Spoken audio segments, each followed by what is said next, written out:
Okay, welcome back. So in the last two segments we have tried to explain to you with step-by-step working out the first 5 questions in May 2018 IGCSE paper, and then we did the next 5 questions 6 to 10. In this section or this segment we are going to show you question number 11 to question number 15, the solutions to the IGCSE exam papers. Okay, so this time again we are still working on May 2018 paper 1H, and this is mathematics A. So let's look at question number 11. Now expand and simplify this bracketed expression. Now you can see there are 3 sets of brackets here. So what I'm going to do is I'm going to first expand one set of brackets. So you can choose any two. So 2 sets of brackets I'm going to expand. You can choose any 2. You can choose the first and the second one, or the second and the third one, or the first and the third one. Up to you. But I would prefer using this part first because it's simpler. So let's keep the 2x minus 1 as it is. Don't change it. And if I expand this, so you get x times x, x squared. X times minus 5 is negative 5x. 3 times x is positive 3x. And 3 times negative 5 is negative 15. Let's do another set of simplification. 2x minus 1. Get x squared. Negative 5x plus 3x is negative 2x minus 15. Okay. Now what I'm going to do is I'm going to expand these 2 brackets. So let's take the 2x and multiply by the x squared, by the 2x and the negative 15. So 2x times x squared is 2x cubed. 2x times negative 2x is negative 4x squared. 2x times negative 15 is negative 15x. One set completed. Now we are going to do the second one. Minus 1 times x squared is minus x squared. Minus 1 times minus 2x is positive 2x. And minus 1 times minus 15 is positive 15. Let's look at the like terms now. Negative 4x squared, negative x squared. So the 2x cubed does not change. Leave it as it is. Negative 4x squared and negative x squared gives you negative 5x squared. Negative 15x plus 2x is negative 13x. And the end is plus 15. And that's how you expand 3 sets of brackets. Next question. Solve 3x squared plus 6x minus 15 equals 0. Show you're working clearly. Give your solutions correct to 3 significant figures. Whenever you get a quadratic equation and they say give your solutions correct to 3 significant figures, that is a clue that this cannot be done by factorizing. Okay, so they're expecting you to use the quadratic formula where it's given to you in the exam paper at the formula page. If you've got ax squared plus bx plus c equals 0, then x is going to be negative b plus minus b squared minus 4ac over 2a. So we are trying to, we'll be attempting to use the quadratic formula to solve this equation. So let's first identify the a, b and c. So a is going to be 3 because with x squared you have got 3. B is 6, positive 6, and c is negative 5. Okay, now what you're going to do is you're going to input these values into the formula. So x is equal to negative b. So I'm going to put a negative 6 plus minus 6 squared, b squared, minus 4 times a, which is 3, times negative 5. I always tend to put the negative numbers in brackets for ease of my calculation, multiplied by 2a. Now, if I simplify that, I'll get minus 6 plus minus 6 squared is 36, minus 4 times 3 is minus 12. Minus 12 times minus 5 is positive 60 over 6. Minus 6 plus minus square root of 96 over 6. Now we are now going to,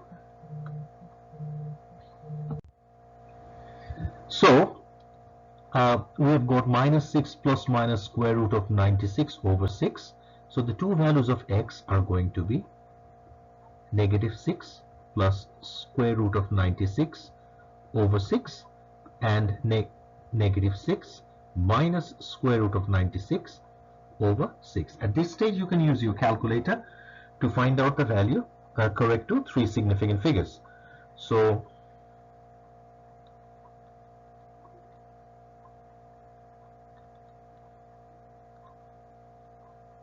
and we are getting 0.633 for the first one,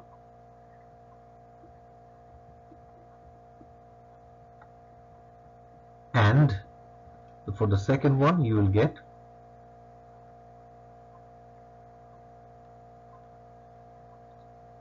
negative 2.63, negative 2.63, and that is your quadratic equation solved using the quadratic formula. So okay, so let's look at this part once again. Apologies for the technical problems before. So what I'm doing here is I'm going to first find out the solution point, which is this one, where these two lines 3y is equal to 2x plus 6, 4x plus 3y is equal to 24 are intersecting. So that is the solution. The value of x is 3 and the value of y is 4. Then it says we need to show by shading on the grid the region defined by all 5 of the inequalities. In this case, we are going to find out x is greater than equal to 0. First, we need to identify x equals to 0, which is this y-axis. So x is greater than equal to 0 is anything on the right side of the y-axis. So this part is our unwanted region. I'm shading it. I don't need this part. Similarly, y is greater than equal to 0. Any value above the x-axis is in my solution region. So I don't need this part. Okay, y is greater than equal to 0 because y equals to 0 is the x-axis. Then x plus y is greater than equal to 4. So we need to draw the line of graph of x plus y equals to 4. I'm going to pick 2 points. X is equal to 0, then I will get y is equal to 4, and if I take y equals to 0, I get x equals to 4. So I'm going to take these 2 points here and I'm going to join them. I have drawn freehand, but I advise you to use a ruler. So here it says x plus y is greater than equal to 4. That means the values are above the line. Values are above the line. So I don't need the bottom part, which I'm going to shade now.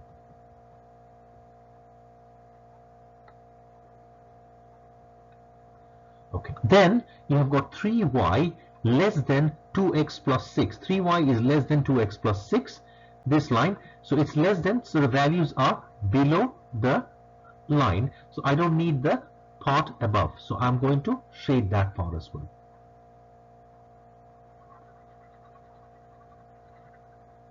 Finally 4x plus 3y is less than 24.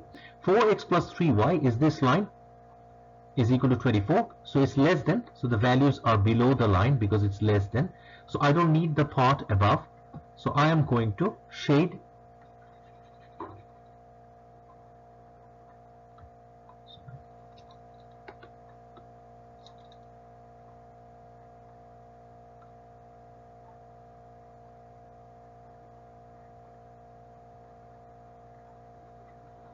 So this empty part is my solution region, and I'm going to label it with a capital R. So that is the solution to this question. It's a 4-mark question. Now we're going to move on to the next question, circle theorems. They're saying in this question, LMN are points on a circle center O. QMT is the tangent to the circle. QMT is the tangent. Find the angle NOM. NOM. So we need to find out this angle. Now you see NM is a chord, right?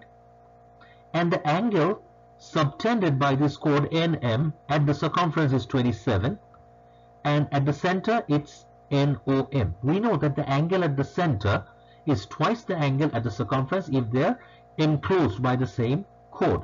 So angle NOM is going to be 27 multiplied by 2, which is 54 degrees. And you can give the reason, angle at the circumference, so let's write angle at the center,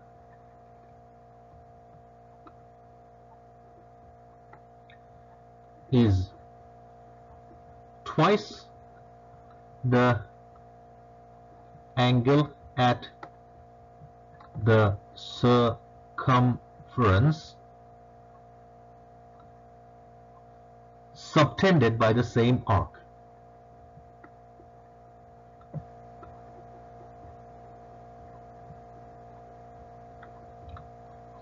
Okay, now they're asking us to find out the size of angle NMQ. We need to find out this angle NMQ. NMQ, we're looking for this angle, right? Now we know that OM is a radius and QT is a tangent. So obviously this angle over here is a 90-degree angle. It's a right angle, right?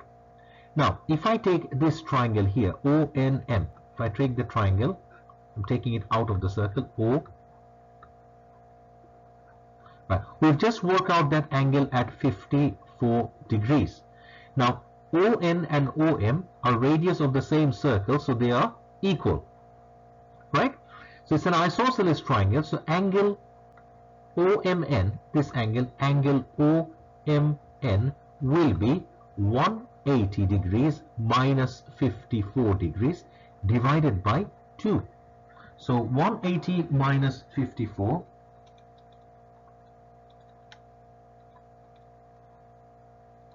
divided by 2 gives you 63 degrees. So this angle over here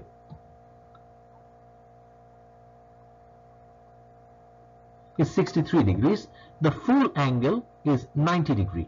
So the remaining angle NMQ is going to be 90 minus 63 is going to be 27 degrees. Okay? There's another way of solving this same question, because you see NM is a chord and QT is a tangent. Angles enclosed by a chord and a tangent is equal to the angle in the alternate segment, and the alternate segment angle is 27 degrees. So that is another way of solving it. So 27, the angle is 27. You can say angles between a chord and a tangent is equal to the angle in the alternate segment. Okay? Right, let's move on to the next question. Functions. In functions, the first part of the question is asking, find f of minus 7. So it's simple substitution. What I'm going to do is, I'm going to write is equal to 3 times negative 7, negative 5 over 4. 3 times negative 7 is negative 21. Negative 21 minus 5 is negative 26. divided by 4. Okay, and the answer is negative 6.5.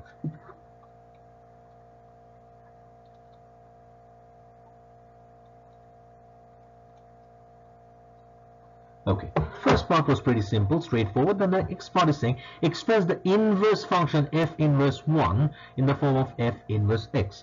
So what I'm going to do is I'm first going to write it as y is equal to 3x minus 5 over 4. And I'm going to now make x the subject of the formula. So the denominator of y is 1. So cross multiply, I get 4y is equal to 3x minus 5. Add 5 on both sides, so I get 4y plus 5 is equal to 3x. And then divide both sides by 3, so x is equal to 4y plus 5 over 3. Now, we have made x the subject of the formula, but actually we are looking for the inverse. This is actually the inverse function of x, inverse function of x. So we are going to write it down like this: f inverse x. I'm going to replace the y with the x now. I'm going to write 4x plus 5 over 3, and that would be your answer for the inverse function. Now, the next part of the question is the function g is such that g of x is equal to square root of 19 minus x. Find f g of 3. So let's first find out g of 3. So g of 3 is square root of 19 minus 3, square root of 16, which is 4. Now f g of 3 means f of 4, because I've just found out g of 3 is equal to 4. So I'm going to use my equation. So I had 3x minus 5 over 4, which is going to be 3 times 4 minus 5 over 4. 3 times 4 is 12.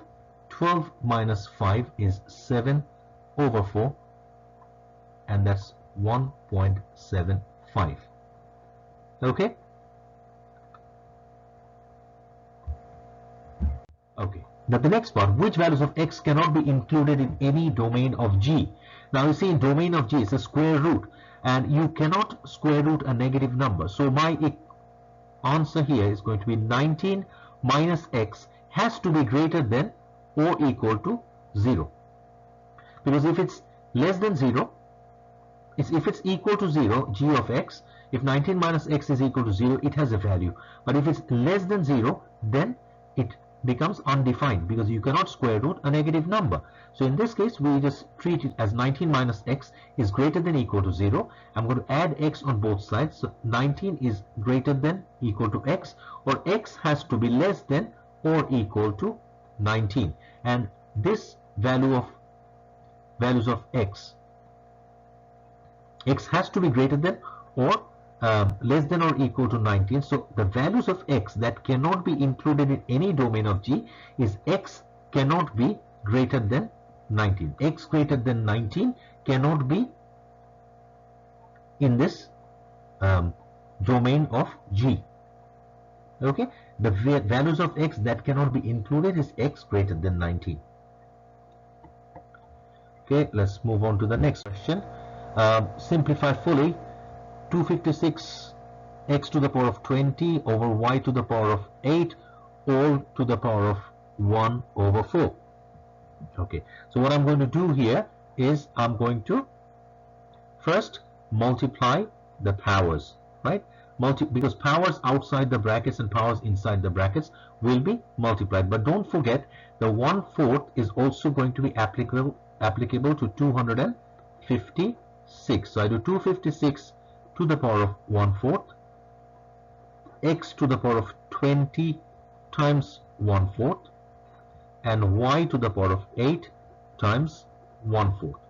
So let's see, what do I get as 256 to the power of 1/4. 256 to the power of 1/4 gives me 4. It's giving me 4x to the power of 5 over y squared. Okay, I can also write it like this: 4x to the power of 5y to the power of minus 2. Both of these answers are acceptable. Let's look at the next part. That's the last question of this segment. Express 9x squared minus 25 minus 6x plus 10 1 over 9x squared minus 25 minus 1 over 6x plus 10 as a single fraction in its simplest form. So in this case, what I'm going to do first is I'm going to try and simplify the denominators as much as I can. Now 9x squared minus 25, I'm going to write it as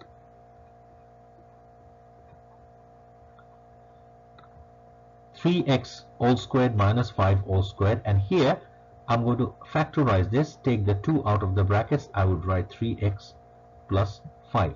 Why am I doing this? Because I know that a squared minus b squared is known as difference of 2 square, and you can write it as a minus b and a plus b. So let's check the next part. I do 3x minus 5, 3x plus 5 minus 1 over 2 times 3x minus 5. Now, what is the common denominator? I want to find out the LCM of these two terms. So both of them have got 3x plus 5, so I can have my common denominator as 3x plus 5, and then the uncommon ones 3x minus 5 multiplied by 2.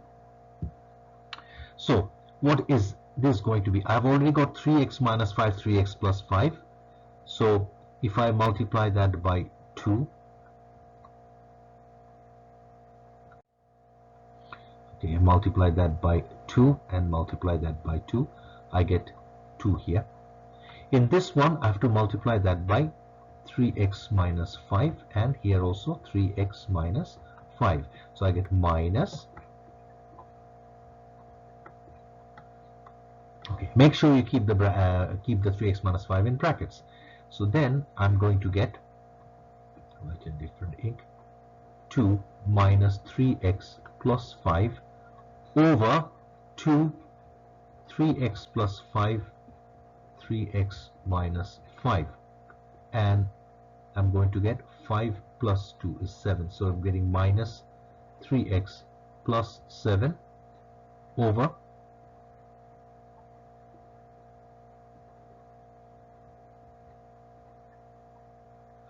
let me write it a little bit neatly because space is too small here. Write it here.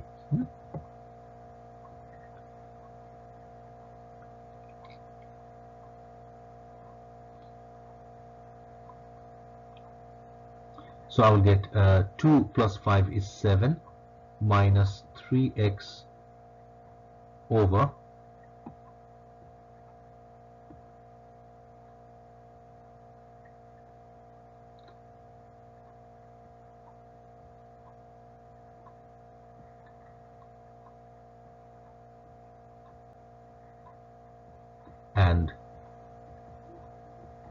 and that is your answer to question 15. Okay, so that concludes our third set of 5 questions. In the next slot, we will be doing question number 16 to question number 20. Thank you very much for being with us.